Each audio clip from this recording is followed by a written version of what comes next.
नमस्कार दोस्तों, एसएससी ज्ञान में आप सभी का स्वागत है। आज हम इस वीडियो में एसएससी सीजीएल टायर 1 2023 के जीएस के प्रश्नों में पढ़ेंगे। तो देखते हैं सबसे पहले प्रथम शिफ्ट में जीएस के कैसे प्रश्न पूछे गए, तो उसके बाद द्वितीय, तृतीय और फिर चतुर्थ शिफ्ट के प्रश्नों को पढ़ेंगे। तो देखते हैं जीएस के प्रथम शिफ्ट के प्रश्नों को।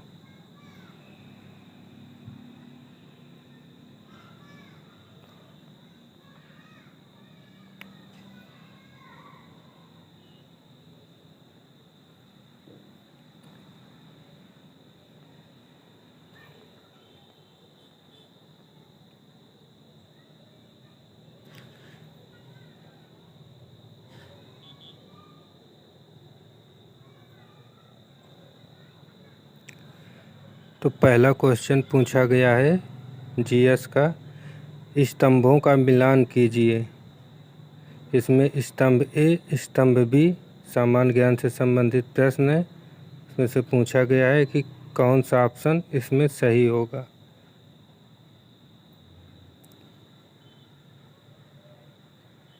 फिर अगला प्रश्न पूछा गया है,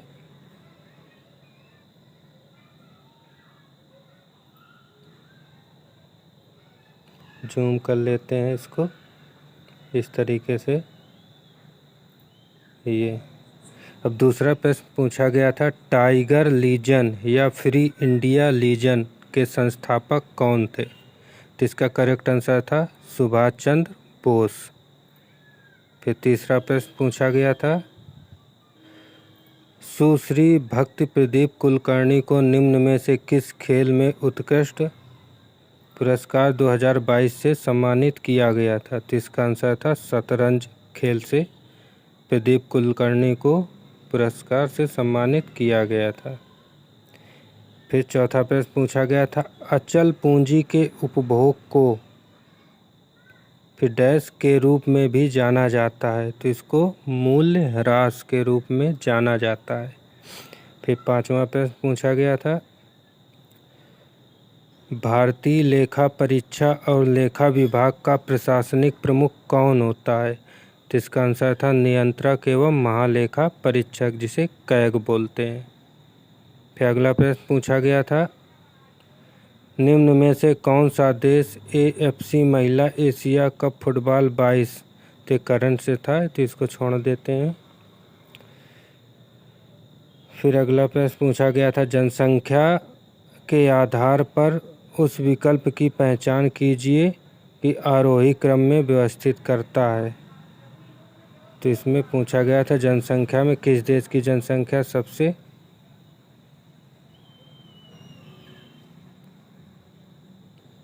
ज़्यादा थी, फिर उससे कम, फिर उससे कम। तो इसका ऑप्शन था ऑप्शन ए, सबसे ज़्यादा उड़ीसा, फिर उसके बाद महाराष्ट्र, फिर उसके बाद मध्य प्रदेश।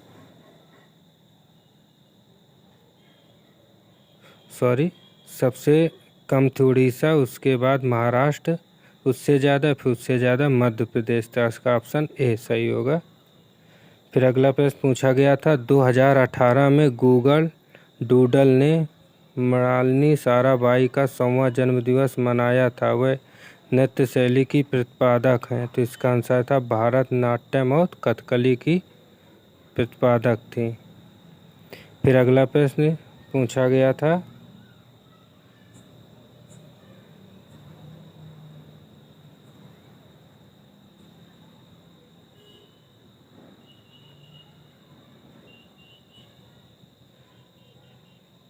निम्न में से कौन सा संगीतकार वाद्य यंत्र सितार पर अपनी महारत के लिए लोकप्रिय है। तो इसका आंसर था विलायत खां। दोस्तों, इस समय एसएससी सीजीएल टायर 1 2024 के भी एग्ज़ाम शुरू हुए हैं, जिसमें से वाद्य यंत्र या शहनाइयों से एक प्रश्न हर एक शिफ्ट में पूछा जा रहा है। तो पिछले साल भी पूछे गए थे, इसलिए इन प्रश्नों को ज़रूर एक बार रिवीजन कर लें। फिर अगला प्रश्न पूछा गया था, एक प्रजनन रणनीति का नाम बताइए जिसमें परजीवी एक ही प्रजाति या विभिन्न प्रजातियों के अन्य जीवों की देखभाल का लाभ उठाते हैं, जिससे वे अपने बच्चों को पाल सकें। तो इसका आंसर था साव परजीविता। फिर अगला प्रश्न पूछा गया था ब्रह्मांड की स्थिर अवस्था की संकल्पना के बारे में किस वैज्ञानिक ने विचार किया था? तो इसका आंसर था फ्रेड हायल ने। फिर अगला प्रश्न पूछा गया था वैदिक आर्य सप्त सिंधु नामक क्षेत्र में रहते थे जिनका अर्थ 7 नदियों द्वारा अपवाहित क्षेत्र है। 7 नदियों में से एक झेलम नदी है, इसका प्राचीन नाम क्या था? तो झेलम नदी का प्राचीन नाम वितस्ता था। फिर अगला प्रश्न पूछा गया था करंट अफेयर से था, तो इसको छोड़ देते हैं। फिर अगला प्रश्न था भारत में अंग्रेजों द्वारा शुरू की गई राजस्व संग्रह की रैयतवाड़ी व्यवस्था किस पर आधारित थी?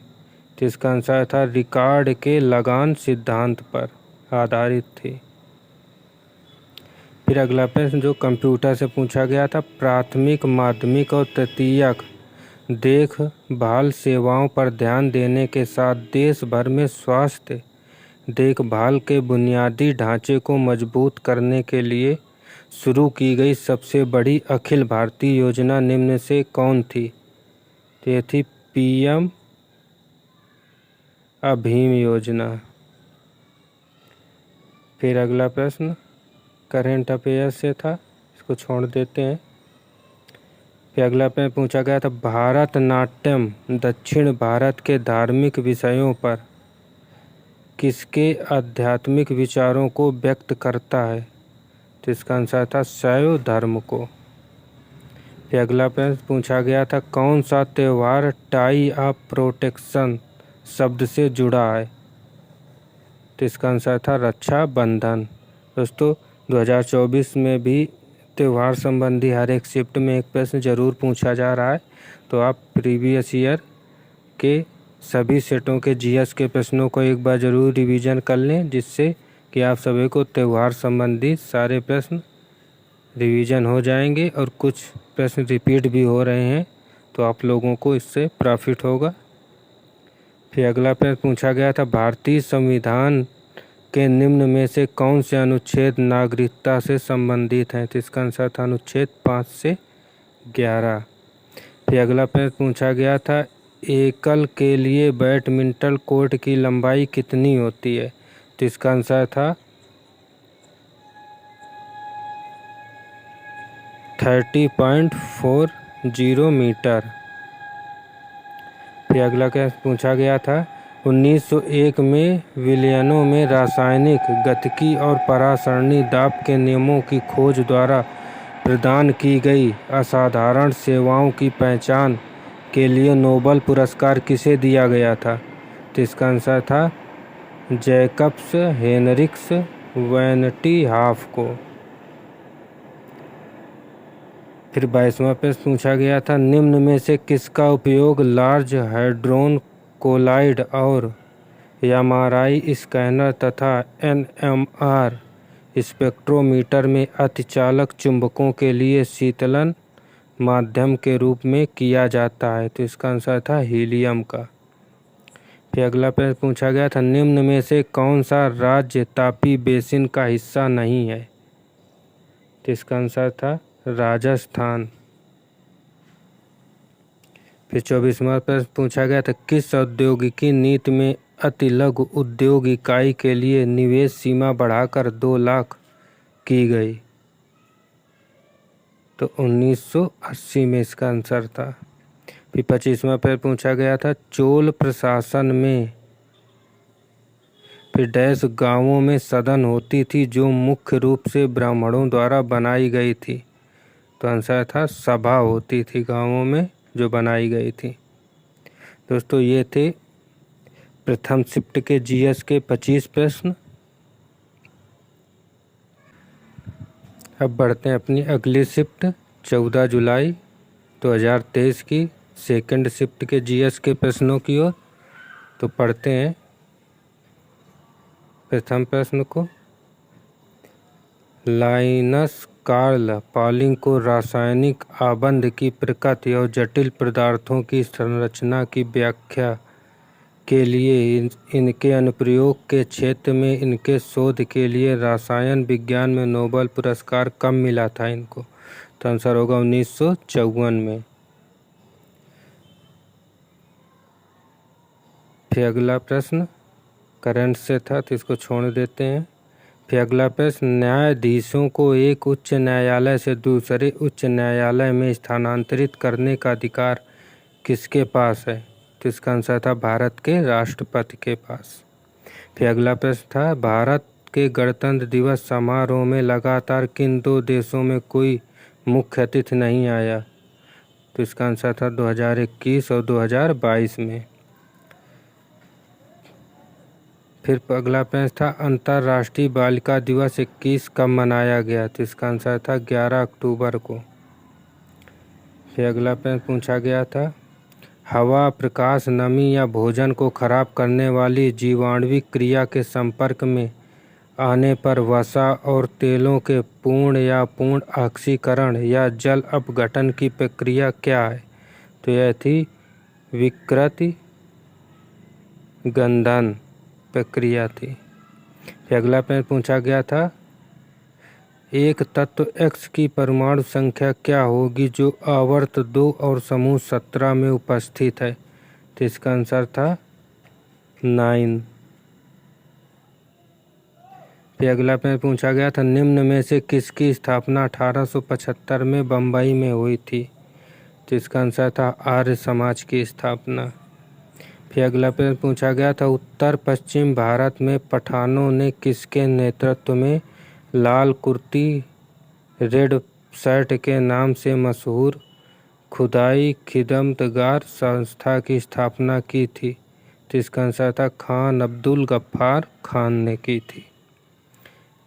दोस्तों, अगर वीडियो पसंद आ रहा हो तो चैनल को ज़रूर सब्सक्राइब कर लें और ज़्यादा से ज़्यादा वीडियो को शेयर करें जिससे सभी तक यह वीडियो पहुंच सके।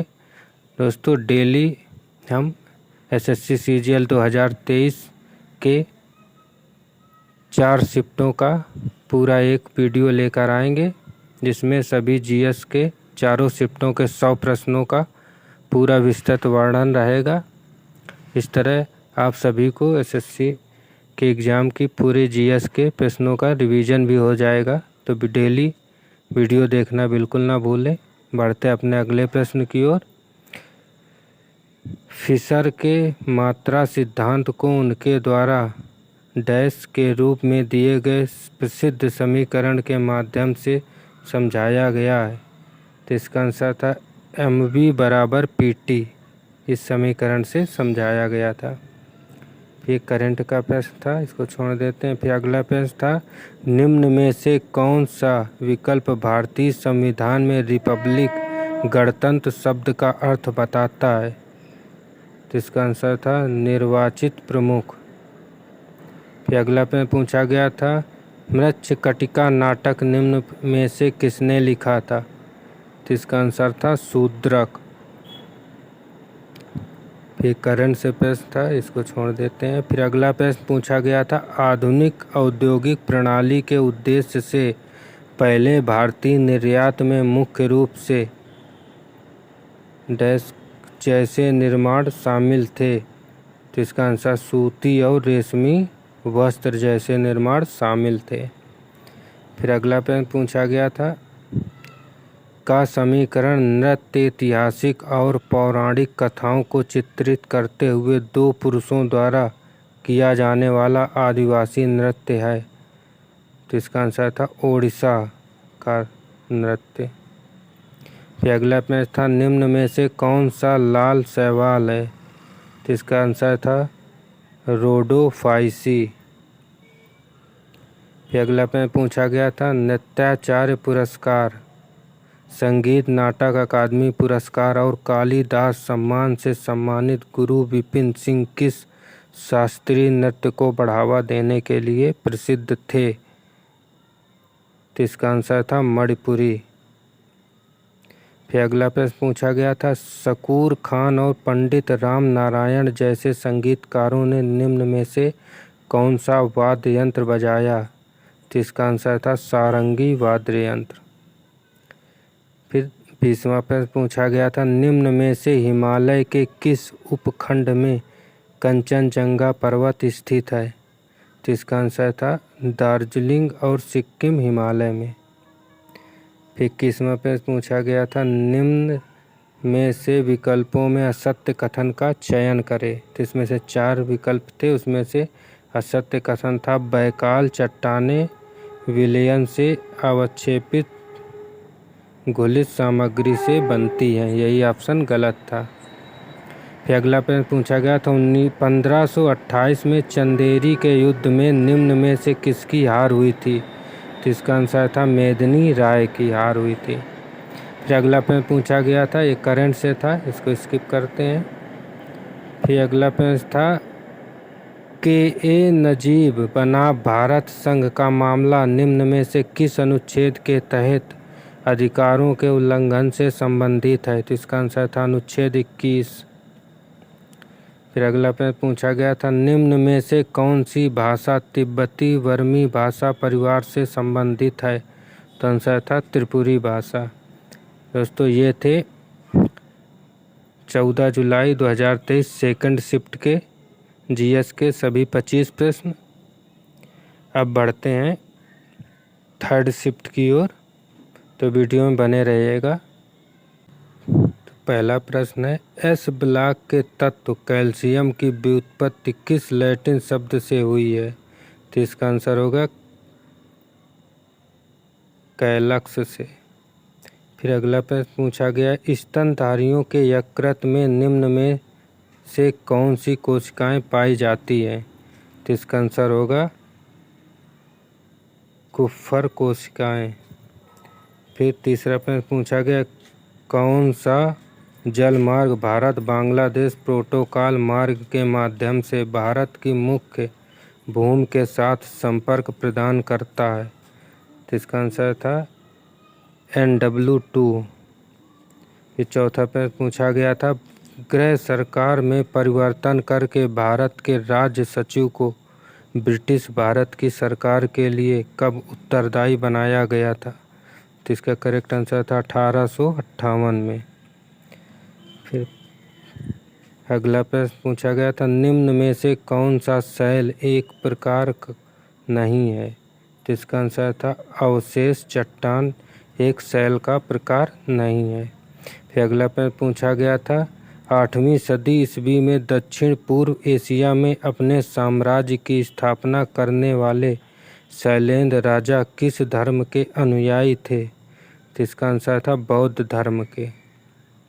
फिर अगला प्रश्न पूछा गया था, अम्बुबाची मेला उत्तर पूर्व भारत के किस मंदिर में आयोजित किया जाता है? तो इसका आंसर था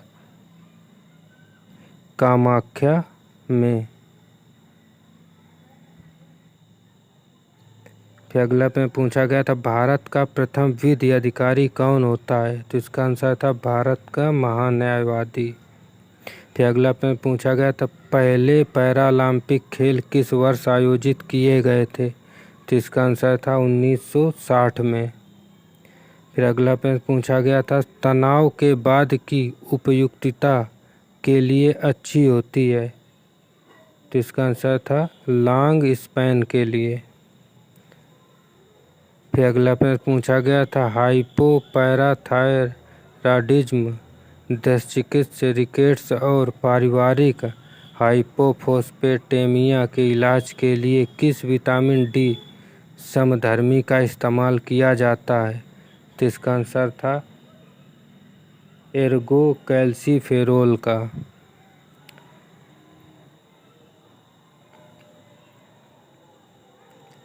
फिर अगला प्रश्न पूछा गया था, मुद्रा सूक्ष्म इकाई उद्यमों के विकास और पुनर्वित्त के लिए भारत सरकार द्वारा स्थापित एक वित्तीय संस्था है, मुद्रा का पूर्ण रूप क्या है? तो इसका आंसर था micro units development and reference agency. फिर अगला प्रश्न करंट से था, इसको स्किप कर देते हैं। फिर करंट से था अगला प्रश्न, फिर था 3014 मीटर ऊंची जफ्फू पर्वत श्रेणी किस राज्य में स्थित है? तो इसका आंसर होगा नागालैंड में। फिर अगला प्रश्न था, प्रारंभिक वैदिक काल में धनवान व्यक्ति को किस रूप में जाना जाता था? तो इसको गोमत के रूप में जाना जाता था। फिर अगला प्रश्न था, निम्नलिखित में से कौन सा खिलाड़ी भाला फेंक से जुड़ा है? तो इसका आंसर था नीरज चोपड़ा। फिर अगला प्रश्न था, निम्न में से किस सितार वादक को वर्ष 1999 में भारत रत्न से सम्मानित किया गया था? तो इसका आंसर था पंडित रविशंकर को। फिर 20वां प्रश्न था, निम्न में से किस कलाकार ने 1975 में मीना गुर्जरी के लिए सर्वश्रेष्ठ अभिनेत्री का पुरस्कार जीता था? तो इसका आंसर था मल्लिका साराभाई ने। फिर अगला प्रश्न पूछा गया था, भारतीय संविधान में मौलिक कर्तव्यों को किस संशोधन द्वारा जोड़ा गया था? तो इसका आंसर होगा 42वें संशोधन द्वारा। फिर अगला प्रश्न पूछा गया था कि एक धर्मनिरपेक्ष भारत और इस्लामी पाकिस्तान में ब्रिटिश भारतीय साम्राज्य के द्विविभाजन की घोषणा की थी? तो इसका आंसर था लॉर्ड लुईस माउंटबेटन ने की थी। फिर अगला प्रश्न पूछा गया था, उर्मिला सत्यनारायण किस भारतीय शास्त्रीय नृत्य शैली की प्रतिपादक हैं? तो इसका आंसर था भारतनाट्यम की। फिर अगला प्रश्न पूछा गया था, करंट से था, इसको स्किप करते हैं। फिर 25वां प्रश्न था, भारत के 17वें गणतंत्र दिवस समारोह में मुख्य अतिथि कौन थे? तो इसका आंसर था अब्देल फतेह अल सीसी, ये मुख्य अतिथि के रूप में आए थे। दोस्तों ये थे 14 जुलाई 2023 एसएससी सीजीएल के तीसरे शिफ्ट के जीएस के 25 प्रश्न। अब अपने लास्ट शिफ्ट यानी चौथी शिफ्ट के जीएस के सभी 25 प्रश्नों को पढ़ेंगे। तो चौथी शिफ्ट में पहला प्रश्न है, स्वतंत्रता पूर्व भारत में गरीबी रेखा पर चर्चा करने वाला पहला व्यक्ति निम्न में से कौन था? तो इसका आंसर था दादा भाई नौरोजी। फिर दूसरा प्रश्न था, निम्न में से झारखंड की संथाल जनजाति द्वारा कौन सा नृत्य किया जाता है? इसका आंसर था जीका दसाई नृत्य। फिर तीसरा प्रश्न करंट से था, इसको स्किप करते हैं। फिर अगला प्रश्न था, निम्न में से कौन सी शक्तियत कर्नाटक संगीत से संबंधित नहीं है? इसका आंसर था विष्णु नारायण भातखंडे। फिर अगला प्रश्न था, निम्न में से कौन सा कोशिकांग राइबोसोमल आरएनए और प्रोटीन से बना होता है? इसका आंसर था राइबोसोम। फिर छठा प्रश्न पूछा गया था, नाग पंचमी हिंदू कैलेंडर किस महीने में मनाई जाती है? तो इसका आंसर था श्रावण महीने में। फिर सातवां प्रश्न था, सरदार सरोवर परियोजना में शामिल राज्यों के समूह की पहचान करें। तो इसका तीसरा ऑप्शन था महाराष्ट्र, मध्य प्रदेश, गुजरात और राजस्थान। फिर आठवां प्रश्न पूछा गया था, तेलंगाना विधानसभा में कितने मनोनीत सदस्य हैं? तो इसका आंसर था 1 सदस्य। फिर नवा प्रश्न था, पेनाल्टी कॉर्नर निम्न में से किस खेल से संबंधित है? तो इसका आंसर है हॉकी। फिर 10वां प्रश्न था, किस संविधान संशोधन द्वारा संविधान में मौलिक कर्तव्यों को शामिल किया गया था? तो इसका आंसर था 42वां संविधान संशोधन अधिनियम 1976 के तहत। फिर 11वां प्रश्न था, 1973 में भारत में विदेशी मुद्रा को विनियमित करने के लिए निम्न में से कौन सा अधिनियम पेश किया गया था? तो इसका आंसर था फेरा अधिनियम। 12वां प्रश्न था, निम्न में से कौन सा द बुद्ध एंड हिज धम्मा पुस्तक के लेखक हैं जो 1957 में लेखक की मृत्यु के बाद प्रकाशित हुई थी? तो इसका आंसर था BR अम्बेडकर लेखक थे। फिर 13वां प्रश्न था, थॉमस कप एक है तो इसका आंसर था द्विवार्षिक आयोजन। फिर 14वां प्रश्न पूछा गया था, हर्षवर्धन के शासनकाल में किस चीनी यात्री ने भारत की यात्रा की थी? तो इसका करेक्ट आंसर था वेनसांग ने। फिर अगला प्रश्न पूछा गया था, 15वां विजयनगर के सम्राट कृष्णदेव राय ने अपने के नाम पर विजयनगर के समीप नगलपुरम नामक एक उपनगर की स्थापना की थी। तो इसका आंसर था माता के नाम पर की थी। फिर अगला प्रश्न पूछा गया था,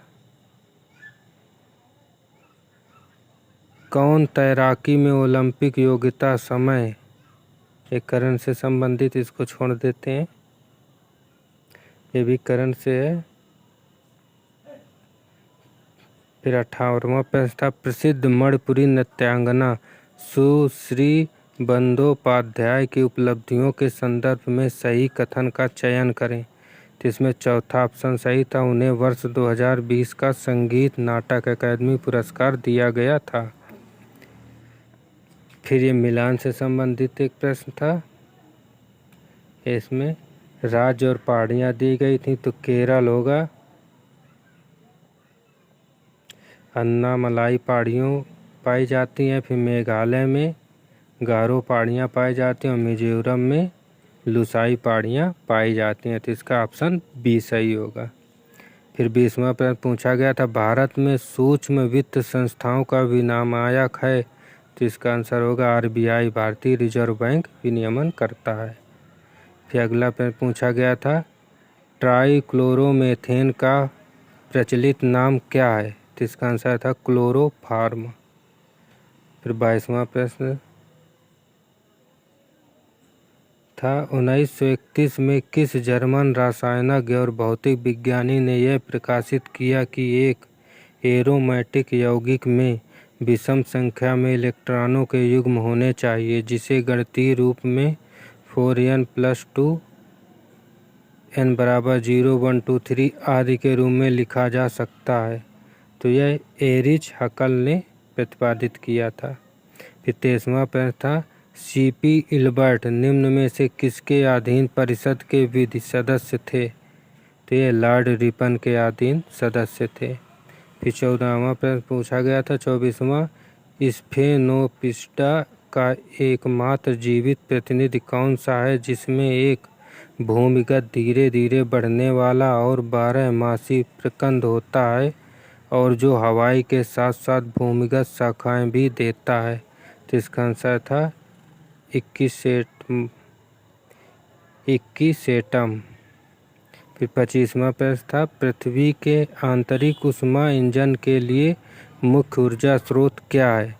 तो इसका आंसर था रेडियोजनित ऊष्मा और प्रारंभिक ऊष्मा। दोस्तों, ये थे 14 जुलाई 2023 का एसएससी सीजीएल टायर 1 के 4 शिफ्टों के सभी जीएस के 100 प्रश्न।